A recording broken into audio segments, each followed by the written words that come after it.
21세기 그 어느 때보다 경제적으로 풍족하게 살고 있는 우리가 사실은 점점 더 멍청해지고 있다는 사실 알고 계셨나요? 오늘 소개할 이 책은 안데르스 한센의 인스타 브레인입니다. 하루에 핸드폰을 사용하는 시간이 2시간 이상이신 분들, 그리고 자녀분들이 핸드폰을 손에서 놓지 못하고 있다면 이 책은 꼭 봐야 할 책입니다. 사실 제목에서 인스타라고 해서 SNS와 관련된 내용이 많을 줄 알았는데 그건 아니었어요. 저는 이 책을 통해 이 저자를 처음 접하지만 이미 이 저자는 뇌는 달리고 있다와 같은 전작들이 초베스트셀러로 스웨덴의 저명한 정신과 전문의였습니다. 그럼 좋아요, 구독 눌러주셨죠? 바로 시작해 보겠습니다. 실제로 당신의 뇌는 지금 현재 있는 그곳이 사나바 초원 위에 있다고 생각한다. 에? 초원? 사나바? 한센에 따르면 우리 뇌는 최근 1만 년 동안 변하지 않았다고 합니다. 아직 우리의 조상인 수렵 채집인이었을 때의 뇌를 가지고 있다는 거예요. 우리는 자동차, 전기, 스마트폰에 익숙하고 친숙합니다.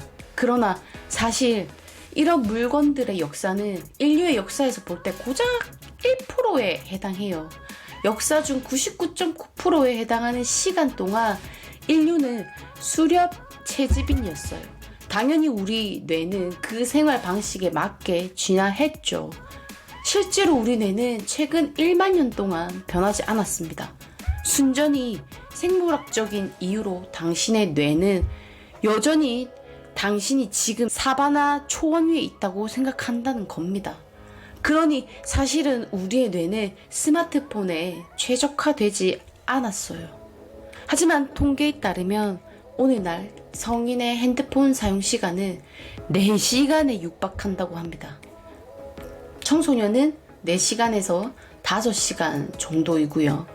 지구상 모든 대륙, 인류의 3분의 1가량은 페이스북에 가입을 했습니다.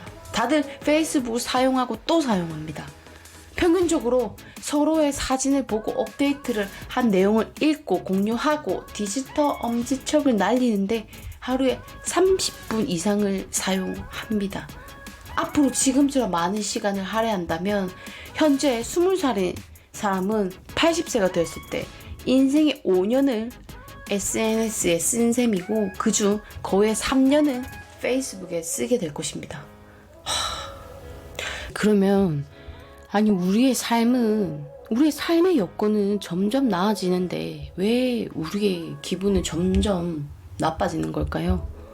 이렇게 핸드폰 사용을 많이 하고 핸드폰 사용을 통해서 수많은 정보와 게임 그리고 언론의 이야기들 재밌는 기사거리 얼마나 많아요.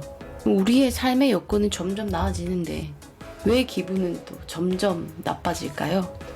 스웨덴에서는 성인 10명 중 8명이 항우울제를 복용하고 있다고 합니다. 다른 나라에서도 상황은 비슷합니다. 우리가 전례 없이 부유해지고 GDP가 상승한 지난 수십 년 동안 항우울제를 복용하는 사람 수도 동반 상승했습니다. 우리를 둘러싼 삶의 여건은 점점 나아지고 물질적인 측면에서도 부유해지는데 왜 우리는 점점 기분이 우울해지고 있는 걸까요? 많은 이유들이 있겠지만 결정적인 이유는 SNS 때문이 아닐까 저는 생각해 봅니다. 우리는 이미 수많은 성공하고 대단하고 위대한 사람들을 SNS로, 미디어로 접합니다. SNS가 당연한 세상에 살게 되면서 수많은 몸짱, 얼짱, 멘탈짱들을 접하게 된 거예요. 내 주위, 내 세상에서는 그래도 내가 상위 5% 안에 들었단 말이죠. 그런데 막상 SNS를 둘러보면 1분도 채 안 돼서 나는 하위 5%가 된 것 같은 기분에 빠져듭니다. 그저 나는 우물한 개구리였구나 라는 생각에 박탈감과 허탈함을 느끼게 됩니다. 열심히 해야지. 애를 써보지만 여전히 쳇바퀴처럼 느껴지는 나의 일상에서는 새로운 게 전혀 없습니다. 그저 나의 기분을 달래줄 달달하고 자극적인 음식과 파티, 그리고 같은 우물 안에서 살고 있는 개구리 친구들로부터 인생은 원래 그런 거야 라는 말로 위로와 위안만 받을 뿐이죠. 즉 우리는 더 많은 사람과 자신을 비교하기 때문에 우울해지기 시작한 겁니다. 저자 역시 이렇게 이야기합니다. 우리 선조들은 자기 부족 사람들과 경쟁을 했기에 실질적으로 경쟁자는 20명에서 30명을 넘지 않을 것이다. 나머지는 나이가 너무 많거나 너무 또 어리거나 하기 때문이다.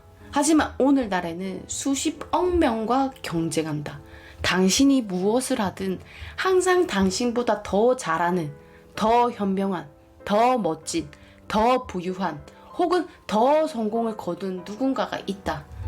새로운 세계는 여러 가지 가능한 범위에서 끊임없이 자기 자신과 다른 사람을 비교하는 곳이니까 이렇듯 끊임없이 비교하게 만드는 SNS 때문에 우리의 자신감이 떨어지는 것이다. 여러분, 실제로 페이스북과 트위터 사용자 3명 중 2명은 자신이 부족하다고 생각한다고 답했답니다. 자기보다 더 현명하거나 혹은 더 성공한 다른 사람들에 대한 정보가 계속해서 쏟아지기 때문에 무엇을 하든지 자신은 부족해 보이는 것이죠. 10대 청소년을 포함한 젊은 성인 1,500명을 대상으로 조사한 결과 70%가 인스타그램 때문에 자신의 몸을 더 부정적으로 인식하게 되었다고 답했습니다. 자신이 매력적이지 않다고 느꼈습니다. 특히 남자아이보다 여자아이들의 자신감이 더 낮았어요. 아이들에게 SNS는 언제나 들어가서 볼 수 있는 것을 의미합니다. 아이들은 완벽한 신체, 완벽한 삶을 담은 사진을 끊임없이 보게 되며 이는 자신을 다른 사람과 비교할 수밖에 없게 만든다고 합니다. 와, 정말 그렇지 않으신가요? 그럼 왜 우리는 이토록 핸드폰과 SNS를 마주할 수밖에 없는 걸까요? 핸드폰 없이 살 수는 없는 걸까요? 한 실험을 했어요. 원숭이들에게 벨소리를 들려준 다음 주스를 주는 실험이었습니다. 그 결과 원숭이들의 도파민 수준은 벨소리만 들려도 높아졌으며 심지어 주스를 마셨을 때보다 유의미하게 높았습니다. 인간도 마찬가지였어요. 실험 참가자에게 카드를 주고 뽑게 했는데 뽑은 카드에 따라 돈을 받을 수도 못 받을 수도 있는 실험이었습니다.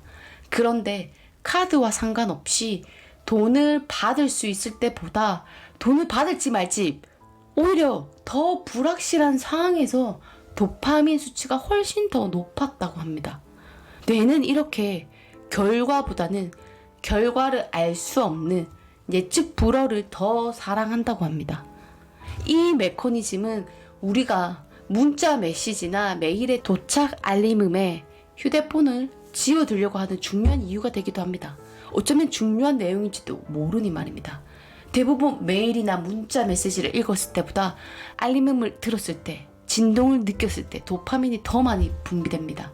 어쩌면 중요한 내용인지도 모른다는 강렬한 갈망은 무슨 일이 생겼나 확인하기 위해 핸드폰을 집어들게 만듭니다. 그리고 우리는 자주 그렇게 행동합니다. 10분에 한 번씩 깨어있는 내내. 만약 교실에서 휴대전화를 없애면 무슨 일이 일어날까요? 여기 이 실험을 한 학교가 있습니다. 영국의 런던, 맨체스터, 버밍엄, 레스터의 일부 학교들은 휴대전화를 금지하고 있습니다. 학생들은 아침에 휴대전화를 제출하고 집에 갈 때 돌려봤는데 그 결과 학습 능력이 향상되었다고 합니다. 그들은 2학기 동안 총 일주일치에 해당하는 분량을 더 배울 수 있었다고 합니다. 교과 과정을 따라가는데 어려움을 겪었던 학생들의 성적도 향상되었어요. 학교에서 휴대전화를 금지하는 조치가 학생 간의 교육 격차를 줄일 수 있는 방법이 되었던 겁니다. 또 다른 실험이 있습니다. 8살에서 11살 아동 4,000명을 대상으로 기억력, 집중력, 언어 능력을 조사한 결과 하루에 디지털 기기 사용 시간이 2시간 미만인 아동들이 가장 우수한 성적을 거두었다고 합니다. 그러나 핸드폰 위에에도 영향을 미친 요인이 있었는데 밤에 9시간에서 11시간은 잔 아이들의 성적이 더 좋았을 뿐만 아니라 신체적으로도 활발했다고 합니다. 연구자들의 결론은 간단했어요. 아이들이 최대한의 역량을 발휘하려면 하루에 최소 1시간은 몸을 움직여야 하고 9시간에서 11시간을 자야 하며 휴대전화 사용은 하루에 최대 2시간으로 제한해야 한다. 그러나 단 5%만 실제로 이렇게 생활하고 있다고 합니다. 마지막으로요. 우리의 정신 능력 중 너무 많은 부분을 컴퓨터와 휴대폰에 넘겨주고 있습니다. 체계가 어마어마하게 광범위할 뿐만 아니라 어떤 식의 논리도 구조도 없는 길을 GPS 없이 가는 택시 기사들이 많습니다. 런던에서 택시 기사가 되는 것은 2,000개 이상의 길거리와 5,000개 이상의 장소를 기억해야만 하는 엄청나게 어려운 일입니다. 예비 택시 기사가 갖춰야 하는 지식이 어마어마하게 방대하기 때문에 택시 면허 시험의 이름도 무려 지식이라고 지었다고 합니다. 많은 사람이 수년 동안 이 시험에 준비하지만 절반은 떨어진다고 해요. 그런데 이 택시 기사의 뇌를 측정했는데 결과가 아주 놀라웠다고 합니다. 예비 택시들이었어요. 예비 택시 기사들과 일반인 동년배들을 비교해보니 학습을 시작하기 이전의 뇌는 큰 차이가 없었다고 합니다. 하지만 연구 결과 예비 택시 기사들은 뇌의 기억 저장소인 해마가 성장했고 이후 시험에 합격한 사람들의 해마는 더 커졌다는 사실이 밝혀졌어요. 학습을 통해 해마가 성장하여 물리적으로 커진다는 것은 뇌가 바뀔 수 있다는, 즉 가소성이 좋다는 이야기가 됩니다. 그런데 GPS를 보면서 20m 앞에서 왼쪽으로 꺾으세요. 나 로터리에서 오른쪽으로 빠지세요와 같은 안내를 따를 때에는 해마와 전두엽이 활성화되지 않습니다. 뇌가 에너지를 절약하기 위해 필요하지 않는 거에는 힘을 낭비하지 않기 때문입니다. 이는 사용하지 않으면 우리의 정신 능력 일부를 잃을 수도 있다는 말입니다. 무섭지 않으신가요? 사용하지 않으면 정신 능력 일부를 잃을 수 있다. 우리가 많은 일을 점점 더 휴대전화와 컴퓨터에 넘기다 보면 길 찾기 외에도 다른 추상적인 사고 기능을 잃어버리게 될지도 모릅니다. 우리는 모든 것을 아웃소싱할 수는 없습니다.